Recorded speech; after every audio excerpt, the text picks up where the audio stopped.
Hello everyone. आज का topic psoriasis पढ़ेंगे।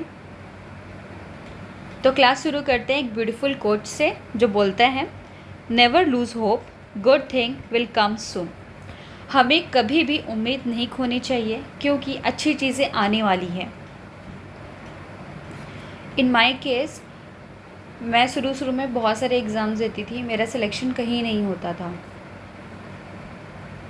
एग्ज़ाम दे के आती थी, रोती थी, गाती थी, फिर दोबारा बैक टू स्टडी इसलिए होता था क्योंकि मुझे एक होप रहती थी कि होगा, मेरी जॉब लगेगी, I will do it and I will crack it.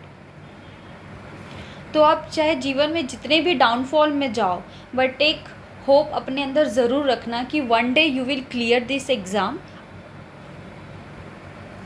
Now अब हम स्टार्ट करते हैं टॉपिक सोरियासिस।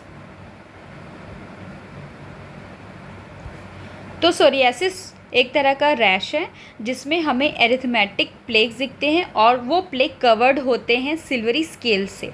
ये एक तरह का सिल्वरी स्केल्स का इमेज है। ये IBQ पूछा जा सकता है आपके नॉर्सेट में या और भी किसी कॉम्पिटिटिव एग्ज़ाम्स में, तो इस इमेज को अच्छे से ध्यान में रखना। अब हम पढ़ेंगे पैथोफिजियोलॉजी कि ये सोरियासिस कैसे प्रोग्रेस कर रहा है किसी पेशेंट में। तो सोरियासिस में क्या होता है, हाइपर प्लोरिफरेशन होता है एपिडर्मिस में केराटिनोसाइट्स का, और इसके साथ ही इन्फ्लामेशन होता है एपिडर्मिस एंड डर्मिस का, और ये दोनों चीज़ें लीड करते हैं स्केलिंग ऑफ स्किन, जिसके कारण जो एपिडर्मिस जो है वो थिक हो जाता है। तो इस इमेज में हम देख सकते हैं ये नॉर्मल स्किन है और ये सोरियाटिक स्किन है, और ये जो सोरियाटिक स्किन जो है ये हल्का सा थिकेंड होता है और हल्का सा स्केली भी होता है, सिल्वरी कलर का। तो ये इमेज बेस्ड क्वेश्चन में पूछा जा सकता है कि ये प्रेजेंटेशन कौन से डिजीज़ को दिखा रहा है, तो आप उसमें सोरियासिस को टिक करना। नाउ सोरियासिस किन किन चीज़ों से होता है। First, genetic triggers. सोरियासिस कौन कौन से ट्रिगरिंग पॉइंट से स्टार्ट होता है, तो इनमें से फर्स्ट है सनबर्न से सोरियासिस होता है। इन्फेक्शन विथ स्ट्रेप्टोकोकस से भी होता है।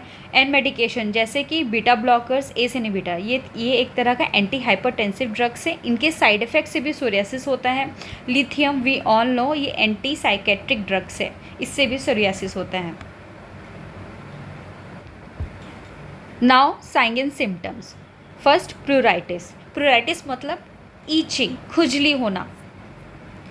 Arithmetics plaque, thick silvery shiny scales, ये पेशेंट का बैक ऑफ नेक है और इसमें आप देख सकते हो सिल्वरी शाइनी स्केल है।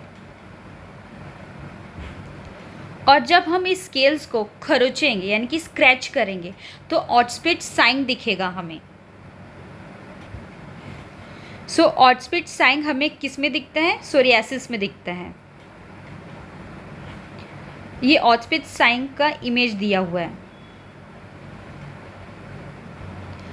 अब किसी पेशेंट को कहाँ कहाँ सोरियासिस हो सकता है, एल्बो में दिख सकता है पेशेंट के, नी में, स्कैल्प में, बैक ऑफ नेक में भी हमें सोरियाटिक स्केल दिख सकता है। और लगभग 30% सोरियासिस पेशेंट में हमें सोरियाटिक अर्थराइटिस भी देखने को मिलता है। Now diagnosis. सो डायग्नोसिस हम क्लिनिकली कर सकते हैं, पेशेंट को देख के ही हम डायग्नोस कर सकते हैं कि ये पेशेंट सफ़र कर रहा है सोरियासिस से, और रियरली हम स्किन बायोप्सी करते हैं।